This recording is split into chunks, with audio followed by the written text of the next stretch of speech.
I'm so glad to be back, and yeah, today we are in Mark 14. That means 72 verses. Imagine that.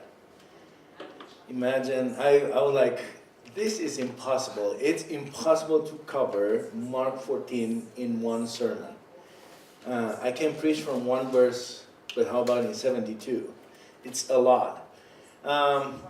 A lot of verses, a lot of situations, a lot of action, but something connects all of them: uncertainty. And I think this is something that we can relate to: uncertainty. What do you do when you don't know what to do? What do you do? Sometimes we don't know and then we quit and that's it. But there is another option. There are options. In every story, there are two types of characters. One is going to do something for Jesus, and one of them is going to do something against Jesus. So we have option to do nothing, which sometimes is against Jesus, or to do something for him.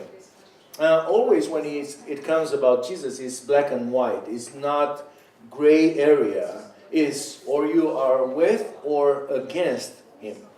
Jesus is the focal point here, the center of all stories, and it will come a time when you have to decide where you will lean, toward him or against him.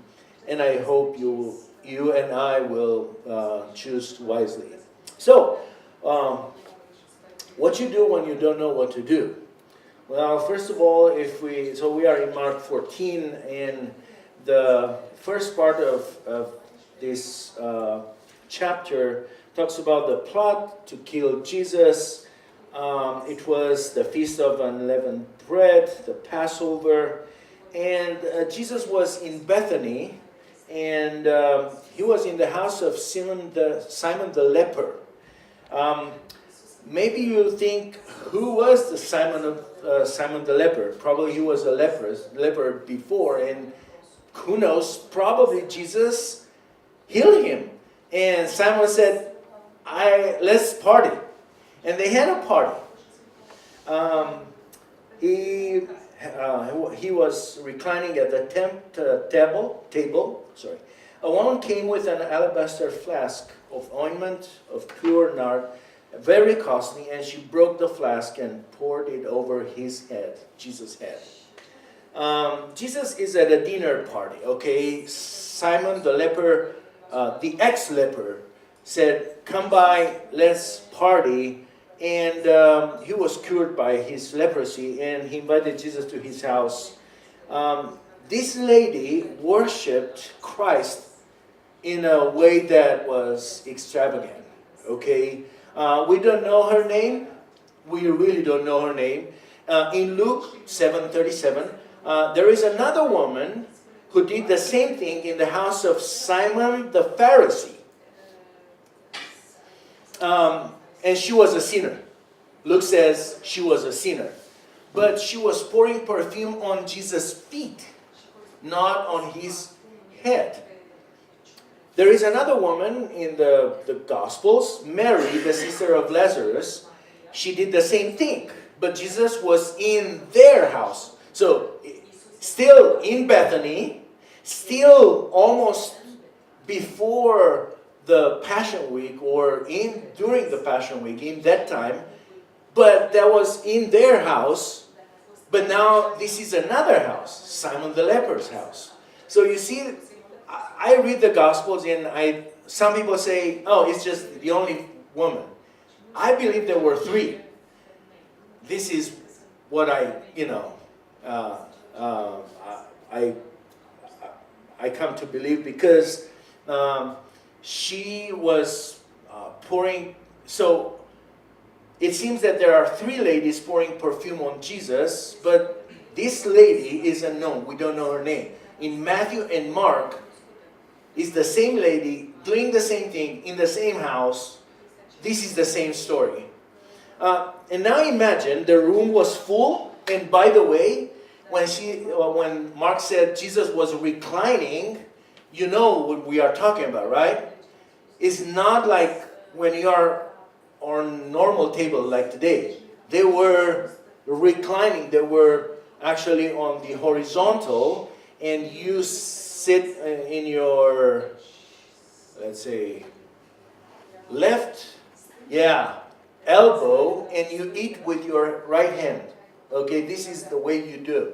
And your feet are like this, and you are eating like this.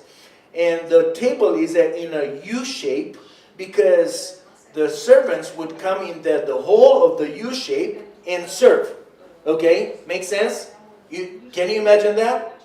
Now, the woman had chance to come by Jesus' feet and step on other people to reach his head, or she would come from the whole of the U shape and reach over the table, smash the flask, and then pour the perfume on Jesus' head.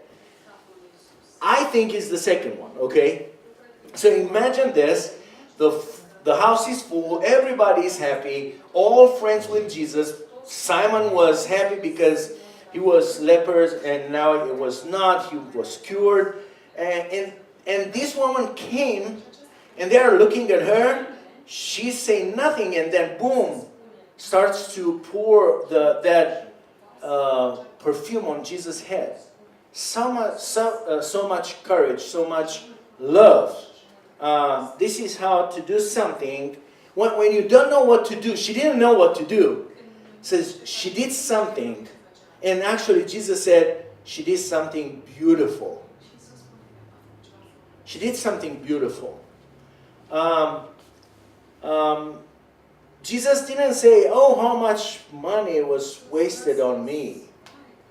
By the way, the denarius was the standard pay for a day's wage in Jesus' time. If you read Matthew 20, verse 2. So 300 denarii would have been equal to an year's pay for the most people. So imagine you work for a year, and you had that the alabaster was a type of glass. So even the glass was expensive. The perfume was expensive. Actually, the perfume is an oil from a plant native to Himalayas. So you understand how much it costs just a little bit of perfume, and she spends all of it on Jesus. Jesus didn't comment on the value, but on the preparation for his funeral. I don't know if she knew about his funeral, about the upcoming events, but she did something beautiful. If you read verses 10 and 11, then Judas Iscariot, who was one of the 12, went to the chief priests in order to betray him to them. And when they heard it, they were glad and promised to give him money, and he sought an opportunity to betray him. So, you see this unknown woman, she does something beautiful, but you also see one of Jesus' disciples. He was a Christian in our terms, okay? One of the disciples, that his intention was to sell Jesus. To sell. Like a merchandise. How low? Their intention was to kill, and they said, yeah, we are buyers. We buy, and then we'll kill Jesus. And this is I see a strong contrast here. Judas was a disciple. The woman was nothing, was no one. And you know what? The bottom line of this story is this. Better to be nothing that is doing something than a disciple who sells Jesus for personal gain. I'm Christian because I gain something out of it. And the question is, who are you? What are you doing when you don't know what to do? I hope you are doing something you can, and you are doing something beautiful. You know, you can do something bad, like Judas, talking bad, wishing bad, doing something bad, selling Jesus, selling your brothers. But if you don't know what to do, at least don't do anything. It's safer. But I think as Christians we have to think, this week, what a beautiful thing I may do. I don't know. Just think about it. When you see something, can I do something beautiful? How I display my love to Jesus for Him. Is Jesus just a business opportunity for me? Think about this. It's very important.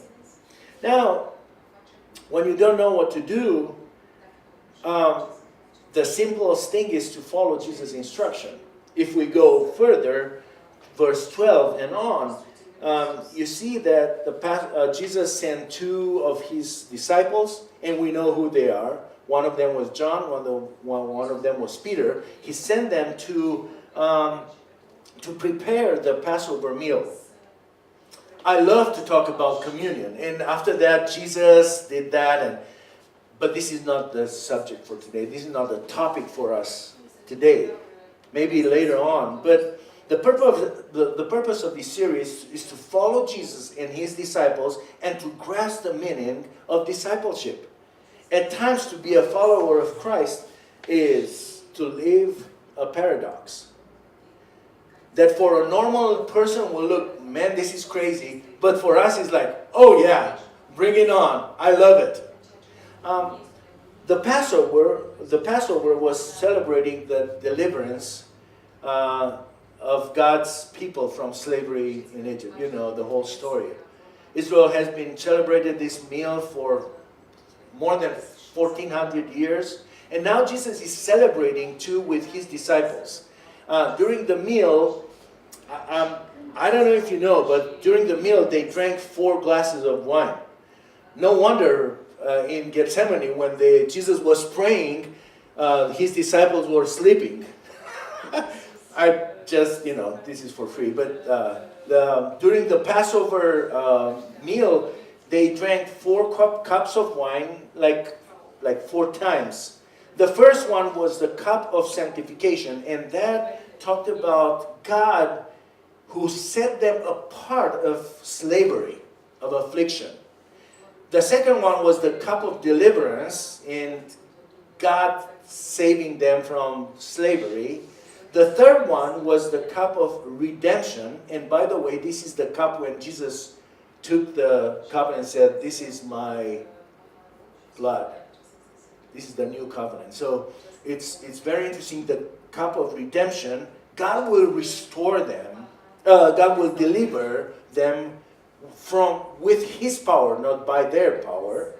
And the fourth one was the cup of restoration. And interesting, Jesus said, "This one we will drink it new in my Father's kingdom." So this is awesome when you know the whole meal. But in between these 4 cups of wine, there was a lot of food, like types of food, like unleavened bread, bitter herbs, roasted lamb. Sounds delicious. And there was a little compound or a little dish called haroset. It was sweet and sour. And that reminded them of the clay. They were doing the bricks. And why sweet and sour? Because it talked about the joy in the midst of the suffering. Just remember this, haroset is very important. So now, this is the meal John and Peter prepared for 13 people. But where? I mean, you had to do it in your house, but Jesus was not from Jerusalem, right? And they were in Jerusalem. If you read verses 13 on, 13 to 16, I'll read them. "And He sent 2 of His disciples and said to them, Go into the city, and a man carrying a jar of water will meet you. Follow him, and wherever he enters, say to the master of the house, the teacher says, where is my guest room? You see, where is my guest room? Where I may eat the Passover with my disciples. And he will show you a large upper room, furnished and ready, there prepared for us. And the disciples set out and went to the city and found it just as he had told them. And they prepared the Passover. All the instructions were very clear. And Jesus was like a prophet, right? He said, in an hour, you will do this, and then you prepare the Passover meal. How in the world Jesus knew all of these details? Because they never happened, okay? They were about to happen. He is the Son of God, and he knows. Praise God. Just think for a moment about the timing. Two disciples start their journey from Bethany. A man starts from Mark's house because the upper room was in Mark's house. This is another story. If you are interested, I will tell you, but not now. It's not the moment. So, you see, two disciples start from Bethany. A man starts from Mark's house and he goes somewhere and he come back with a jar of water. And he's way back. And so when the disciples get in the city, the guy goes back to home, and they are not talking with him, but they are just following him. What are the odds to happen this, okay?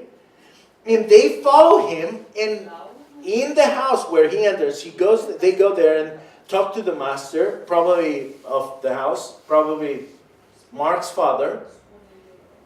And they asked for the upper room. And I said, yeah, sure, he's ready. What are the odds to happen this? I don't know. But it's highly improbable to happen. Jesus knew at the movements, all the movements, and all the words, and all the places, and all the times. He knew it all. Sometimes he tells us to do something, like, go and make disciples. And we ask, how? He knows how, he knows when, he knows who, and he knows why. Sometimes he tells us to be a witness, and he will give us the words. He needs us one thing from us. So sometimes we are concerned, and what I will do? Jesus will give you instructions, but he is interested in one thing. And this thing is also today for you and me. Availability. Are you available? Are you free? Are you at hand? Are you ready? He needs you. Are you there? He needs you to follow his instruction, although they are a bit mysterious. Sometimes they don't make any sense, but are you ready? And this is for me, and this is for you. Today, you are here because you needed to hear that. Do you know everything? No, I don't. Do you need to know everything? Not always. Do you need to understand why? Not always. But he is in control. Amen? He knows all the movements, all the times, all the places, and he knows why. He moved you here to be ready for his plan.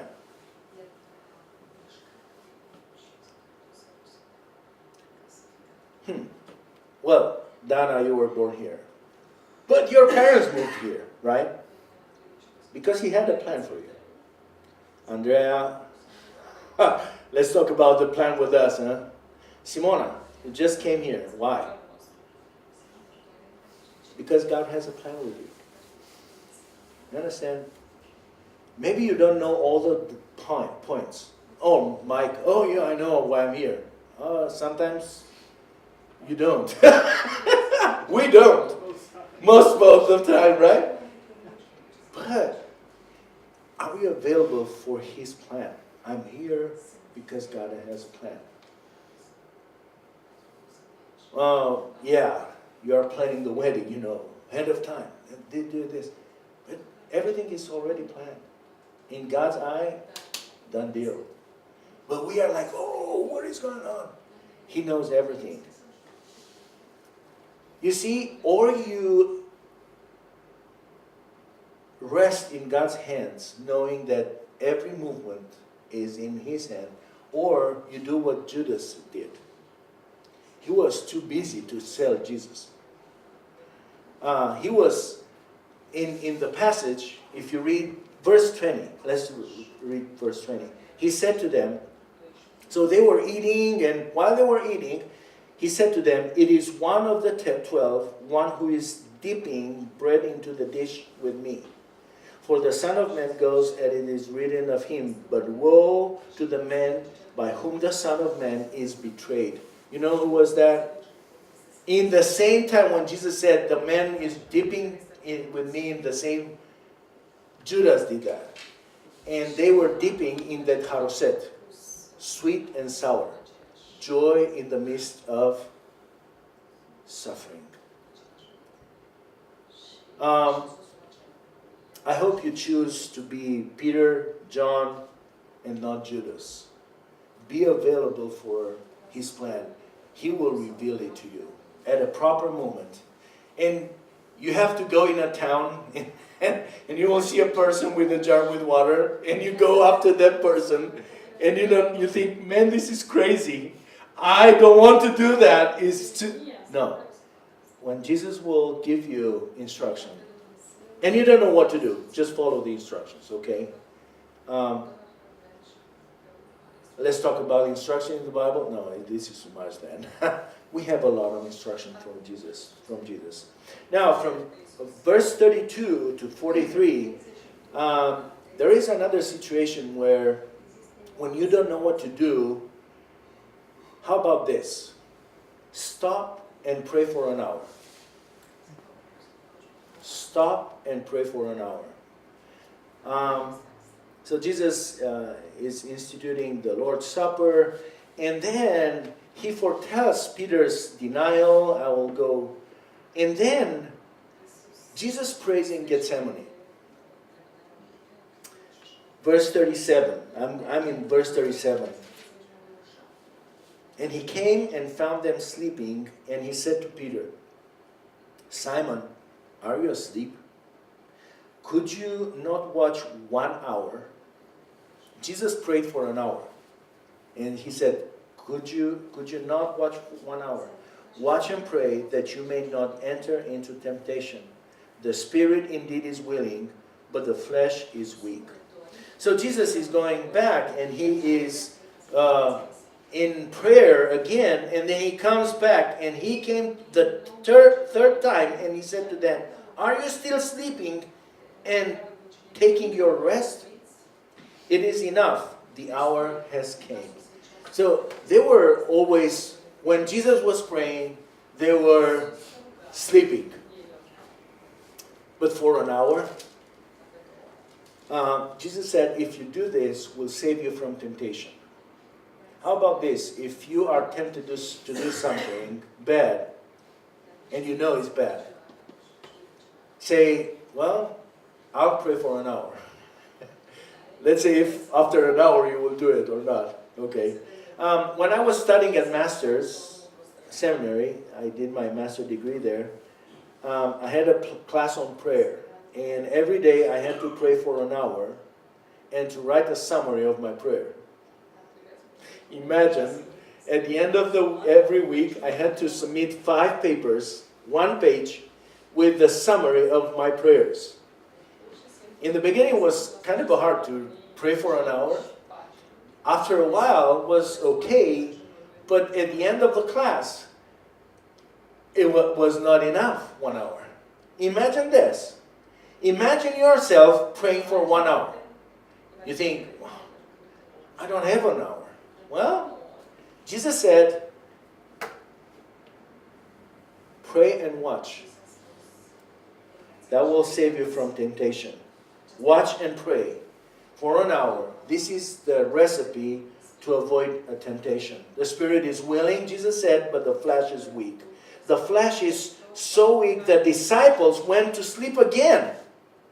When Jesus caught them again, they didn't know what to answer to him, because Jesus asked them the same thing. For an hour? And they didn't answer.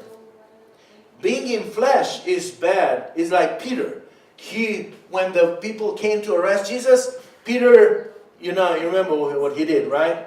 He took off the ear of the slave of the high priest. That was in flesh. Was not. And by the way, imagine the slave. He was woke probably by others, and they said, "Let's do this. We will get Jesus." And he was kind of dizzy after sleeping a little bit, and when he got there, his ear was cut off, and after a few seconds, Jesus is taking the ear from the dust, and he put it back on the same place, and probably everybody left, and he was thinking, what happened? Now I was without ear, now I'm with the ear back. What is going on? But Peter was in flesh. If he would pray, he would not do this, because he would be in God's plan. Try to do that. When you don't know what to do, pray for an hour. Maybe you will remember this. Maybe you don't remember the other ones. Not about Jesus' instruction, not about doing something beautiful, but pray for an hour. That will be sufficient. Now, verse 43 and on. 43, Jesus is betrayed and he is arrested. And I think when you don't know what to do, better run than giving the betrayal kiss. All of the disciples ran. They were scared. One of them, he came and he kissed Jesus. You know who was that, right? Judas. The betrayer. He was not Judas the disciples anymore. He was Judas the betrayer. The kiss is the expression of love and affection. You kiss someone as an expression of closeness. You don't walk on streets and kiss people around. Right? Well, some of them maybe they will let you because they need one. But most part of them, they will slap you and say, "What are you doing?" To kiss somebody, even on the cheek, you need to spend some time with that person, right? You don't kiss on the cheek everybody on the street. Jesus shared moments with Judas. And Judas was so close to Jesus. Just remember a few situations. Like when they were about to die and Jesus stopped the storm. Judas was there in the boat. They ate together. They were in danger together. They were at weddings together. Parties together. They went to funerals together. They shared a lot of things together. They shared tears together. They were hungry together. Judas and Jesus, they were hungry in the situation with the Samaritan woman. All of them, they were hungry. Now for Judas, there is no togetherness. For him, it's just money. Jesus is a good business now. When Jesus is not playing according to his expectations, Judas made from their breakout moment a source of gaining. And I said, if I will break out of him, I will gain something.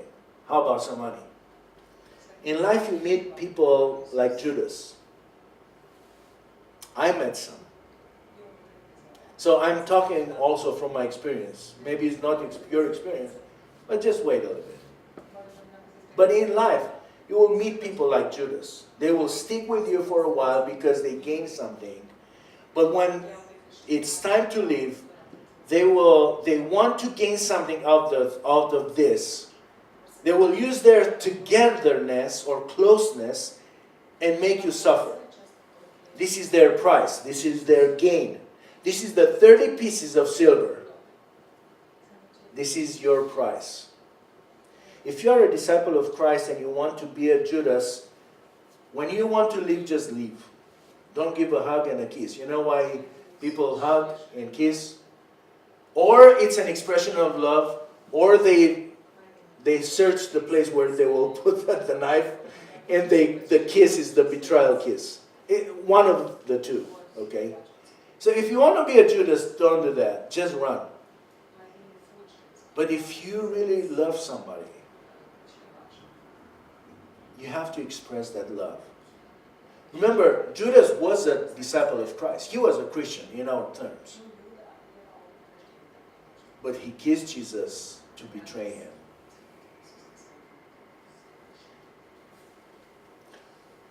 How about this church? And I'm not talking about B1 now, okay? How about being a member of this church, okay? One of the brothers is kissing Jesus and he's betraying him. 11 of them are cowards. One of them is almost killing another person. What a church, huh? How about this? Would you like to be part of this church? There is place for another one. If you are in flesh, you will do this. But if you are in spirit, you will repent. The 11 guys, they repented after all. One person never repented, Judas. So remember, when you want to leave, just leave. Don't betray with a kiss. You don't need the 30 pieces of silver. Why? But you'll find people doing this. And at the end, I'm coming to closing now. It's verses 53 to 72. There is another situation that I thought, oh, this is very good. Jesus is under a fake trial, and they are accusing him, but without any success. And in verse 61, it says, but he remained silent and made no answer. So he was not answering any accusation. Again, the high priest asked him, are you the Christ, the Son of the Blessed? And Jesus said, I am. If he would say just that, it's enough. But he says, I am. And you will see the Son of Man seated at the right hand of power and coming with the clouds of heaven. You know what Jesus said here? Now I'm under trial.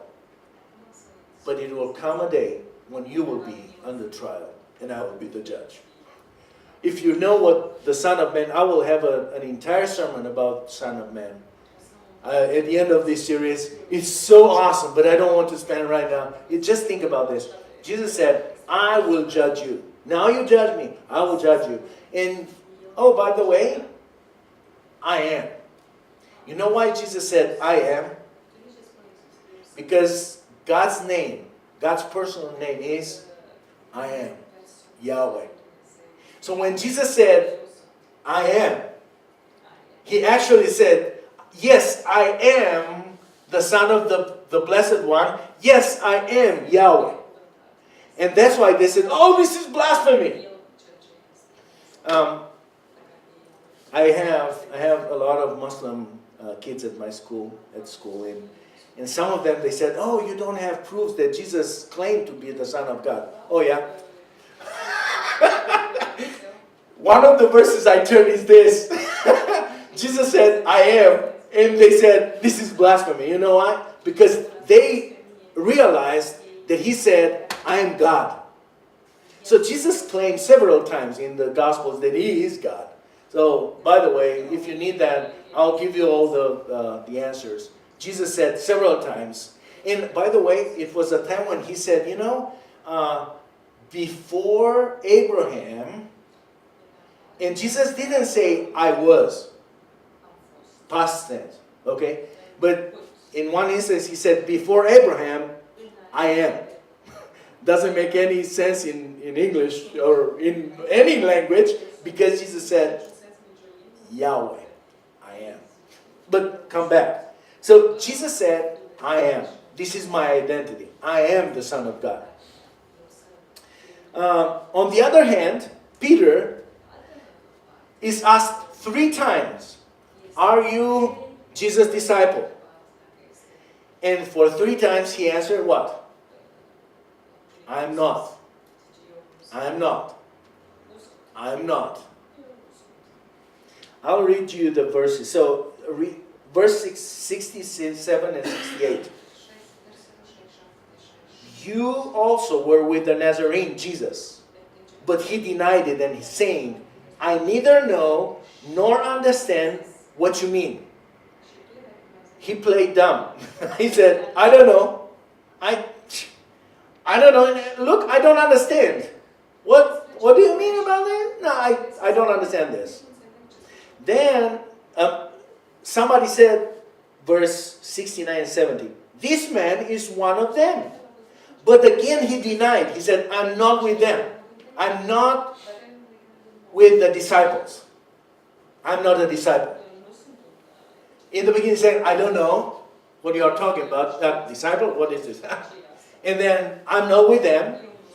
And in verse 71, he said, but he began to invoke a curse on himself and to swear, I do not know this man of whom you speak. And I looked in the original, is he bound himself under a curse. He took an oath.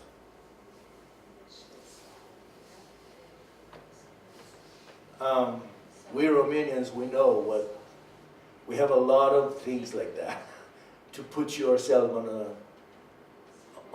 under a curse, saying no, it's not. So imagine that Peter said, no, I'm not. To be a disciple is part of your identity. And you know what? If you don't know what to do, don't give up your identity. Jesus never gave up his identity. But Peter said, I don't know. He gave up his identity. This is who we are. We are followers of Christ, the Son of God. Some people will admire us. Some people will hate us. To say that you are not a disciple of Christ is to deny your own identity. When you deny your identity because you are afraid to pay the cost of discipleship, you will end up like Peter. At the end of verse 72, it is said, and he broke down and wept. Don't give up your identity no matter what. Being associated with Jesus Christ is not always rewarding. Sometimes it is to be called hypocritical. You've heard about that? Christians are hypocrites. I got it. You know, when people say, oh, Christians are hypocrites, I said, well, join us. Join us. You are a hypocrite too. We'll have another one, Let's just join us. If we are this, we need one more. Not one time, at least at school, they told me, Christians are judgmental. Really? Bigots. Yeah, I got that too. Haters. Stupid. One of my students said something and it seemed like, I was stupid. I was like, look, I'm not stupid. I have a master's degree, you have nothing. You know what? I'm not stupid. And I understand what you're saying. He's an atheist. And he's always, mocking Christianity. It's like, you are uneducated. Can you pay the cost of the discipleship? When Jesus is going down in popularity, will you go down with him? Or you want to stay up? Peter wanted to stay up. But here up, he started to weep. Don't forget, when he will be down and you will be up, you will break down and weep. Being up is not fun at all. Better being down and keeping your identity, like Jesus.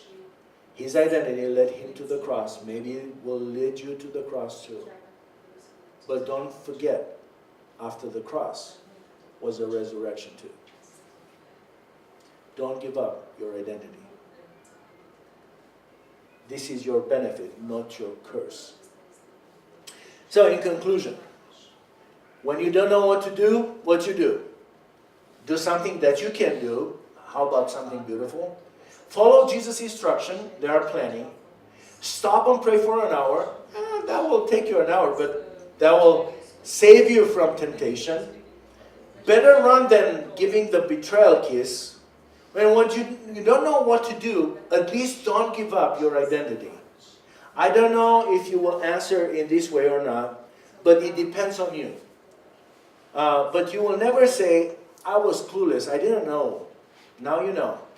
When you don't know what to do, keep Jesus your focal point. Like, I don't know if this is a good translation for Mittelpunkt, huh? Is it? What is a good translation for Mittelpunkt? The song is awesome. I love this song. It's like, this is the center of your, like Rodica. She couldn't, for a while, it was like a dot, and the doctor said, follow the dot, and her eyes was moving like this. She couldn't focus one dot. But you see, Jesus is bigger than one dot, and sometimes our eyes they flicker like this, and then we don't know. Look, we need to focus on Jesus. Otherwise, you will sleep, you will sell, you will betray, and you will give up. Stay focused on Jesus. Otherwise, I'm saying again, you will sell, you will sleep, you will betray, you will give up. We don't want that. Let's maintain Jesus our focal point, no matter what cost. Amen.